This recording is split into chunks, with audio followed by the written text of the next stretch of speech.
صل على سيدنا ومولانا محمد وعلى سيدنا علي وسيدتنا فاطمة وسيدتنا زينب وسيدنا حسن وسيدنا حسين.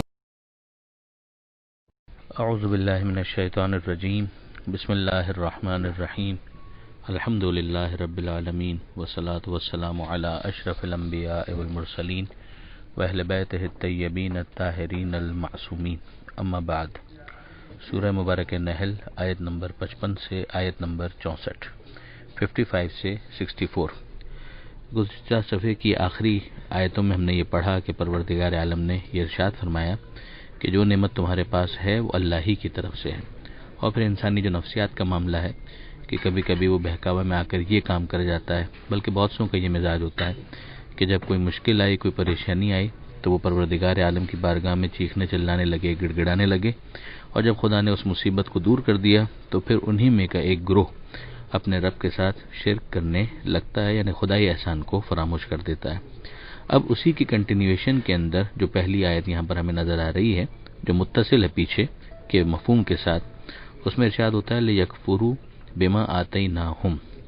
اس کا نتیجہ یہ نکلتا ہے کہ یہ انکار کر دیتے ہیں اس کا کہ جو ہم نے ان کو عطا کیا ہے. یہ لام ایک مرتبہ پھر لام عاقبت ہے گرامیٹیکلی. فَتَمَتَّعُوا، تو اب پروردگار عالم فرماتا ہے کہ ٹھیک ہے پھر مزے کرو.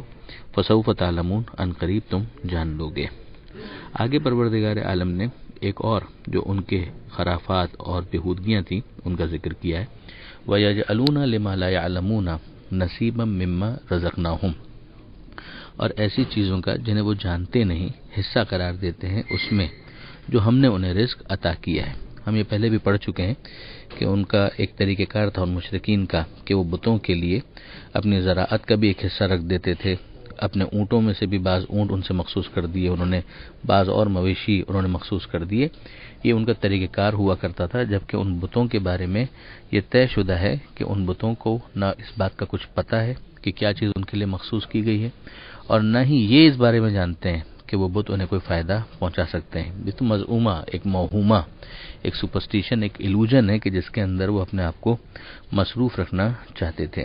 پروردگار عالم نے اس حوالے سے بہت سخت وعید کی ہے کہ اللہ کی قسم تاللہ ہے لَتُسْأَلُنَّ عَمَّا كُنتُمْ تَفْتَرُونَ، کہ یقیناً تم سے پوچھا جائے گا، جواب دہی ہوگی تمہاری اس کی جو تم من گھڑت باتیں بتاتے ہو.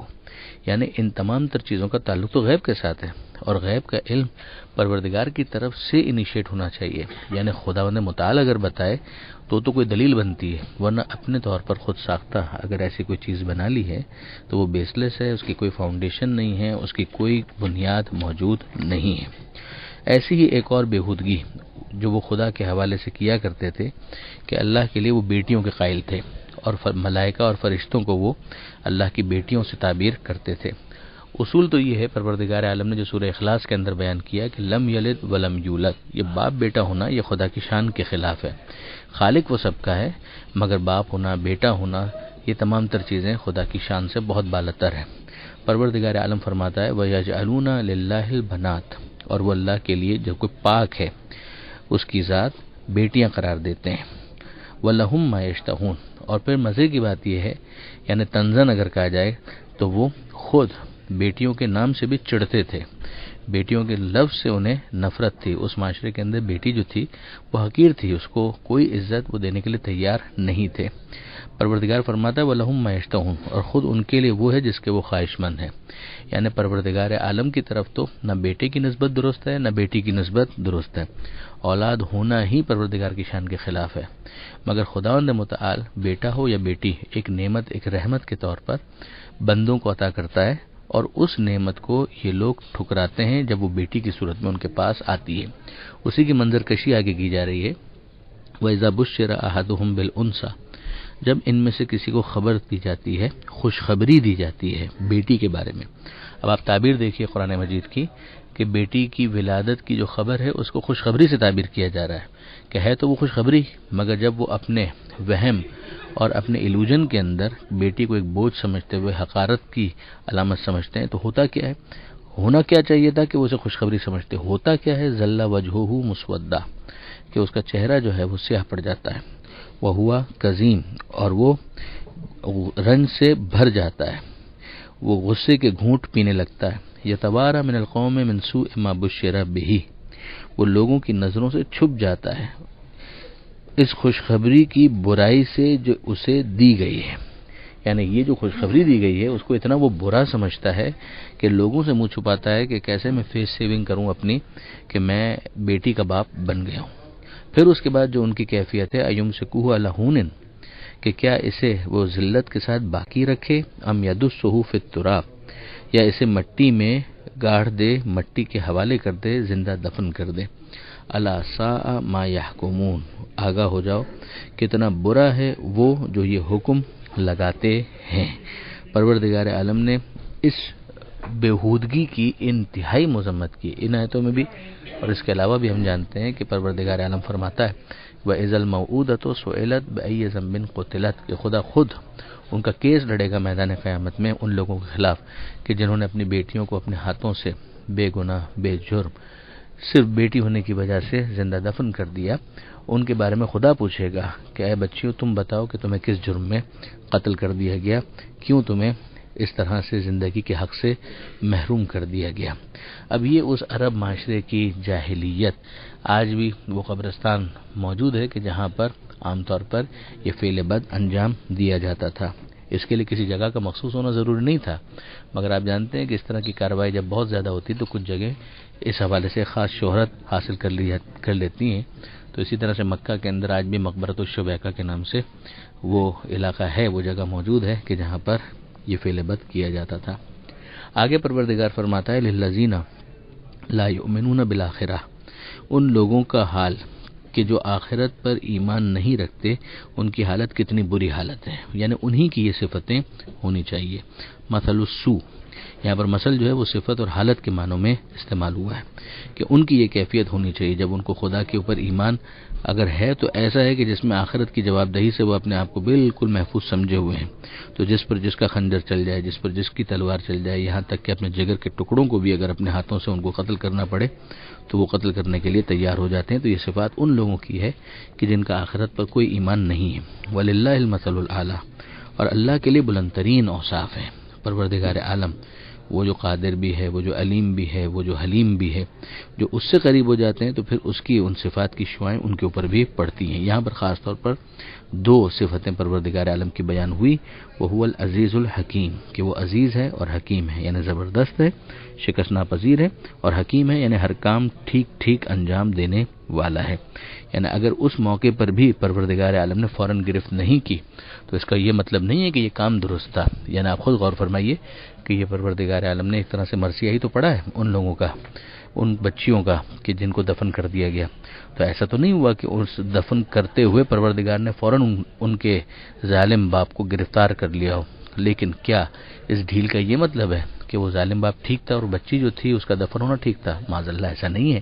مگر اس دنیا کے اندر پروردگار عالم نے وہی جو فلسفہ مہلت ہے اس کو نافذ کیا ہوا ہے، اور اس کے نتیجے میں کئی مرتبہ ہم دیکھتے ہیں کہ ظالم ظلم کرتا ہے، معاشرے کی ذمہ داری ہوتی ہے کہ اس ظلم سے اس کو روکے. ظالم اپنے ظلم کرنے کی وجہ سے ناکام ہوتا ہے، معاشرہ اس ظلم کو نہ روکنے کی وجہ سے ناکام ہوتا ہے. اور پھر اس کے اندر کچھ اگر ایسے افراد ہوں کہ جو اس طرح کی کوششیں کر رہے ہوں تو اقلیت میں ہونے کے باوجود وہ پسندیدہ ہوتے ہیں اگر وہ ظلم سے روکنے کی کوشش کرتے ہیں. جیسے کہ ہم جانتے ہیں کہ فرزدق جو مشہور شاعر ہے اس کے اجداد میں وہ افراد تھے کہ جنہوں نے اس فعل بد سے بعض لوگوں کو روکا. پیغمبر اکرم صلی اللہ علیہ وآلہ وسلم نے بعد میں ان لوگوں کو اپریشیٹ کیا تھا. یہیں سے ہمیں سمجھ میں آتی ہے ایک بات کہ جو ظلم ہو گیا ہے اس کے ذکر کرنے سے مظلوم کی توہین نہیں ہوتی ہے، ظالم کی توہین ہوتی ہے. یعنی یہ کربلا کے مصائب کے باب میں بھی اور بیان میں بھی اس بات کو پیش نظر رکھنا چاہیے کہ اگر یہ کہا جائے کہ مثلا امام حسین علیہ السلام کی لاش کو پامال کر دیا گیا تو بہت سے افراد یہ کہتے ہیں کہ اس کا مطلب تو یہ کہ آپ نے امام حسین علیہ السلام کی توہین کر دی. کیسے توہین کر دی؟ ظالم کے ظلم کی وجہ سے اس ظالم کی توہین ہوتی ہے اس کے بیان کی وجہ سے، نہ کہ مظلوم کی. اس مظلوم کی مظلومیت کے بیان سے تو یہ سمجھ میں آتا ہے کہ اس کے اندر استقامت کتنی زیادہ تھی.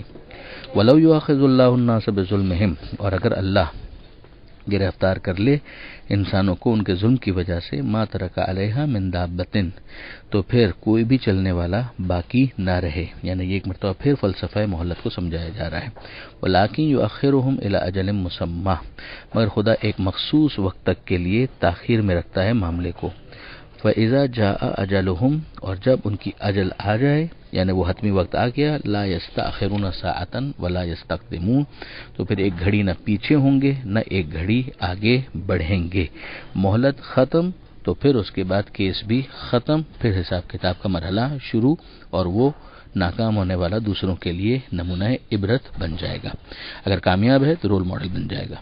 وَيَجْعَلُونَ لِلَّهِ مَا يَكْرَهُونَ، اور اللہ کے لیے قرار دیتے ہیں وہ جسے وہ ناپسند کرتے ہیں. ایک تو وہی بات کہ یعنی یہ بیٹیوں کو خود ناپسند کرتے ہیں اور خدا کی طرف منسوب کرتے ہیں، جبکہ پہلے ہی بات آ چکی کہ اللہ کے لیے اولاد کا ہونا ہی اس کی شان کے خلاف ہے، مگر یہ ان کا مذموم عقیدہ. اور دوسری بات یہ کہ وہ جو زراعت یا اونٹ وغیرہ وہ بھی اگر کبھی یہ خدا کے لیے مخصوص کر دیں تو اس کے اندر انفیریئر مال جو ہے وہ رکھتے ہیں.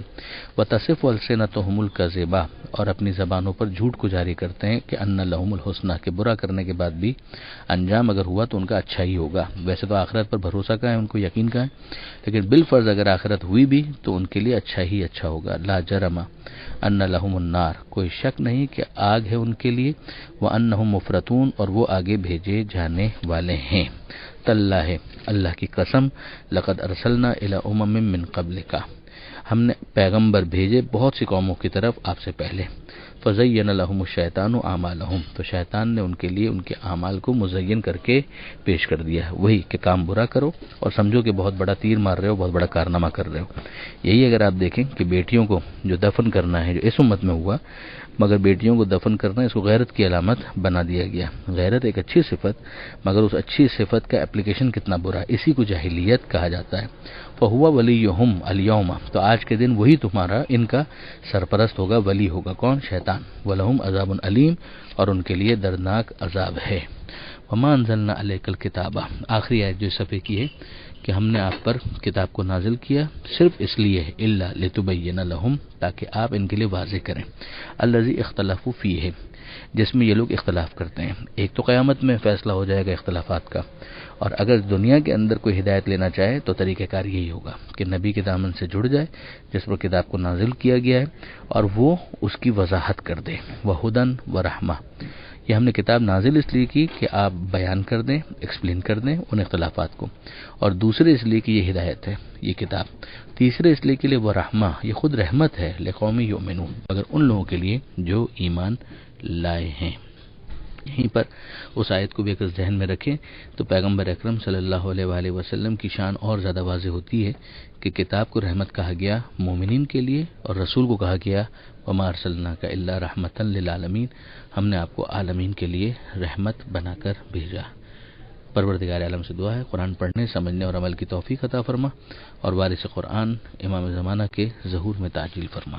وآخر دعوانا ان الحمد للہ رب العالمین، والسلام علیکم.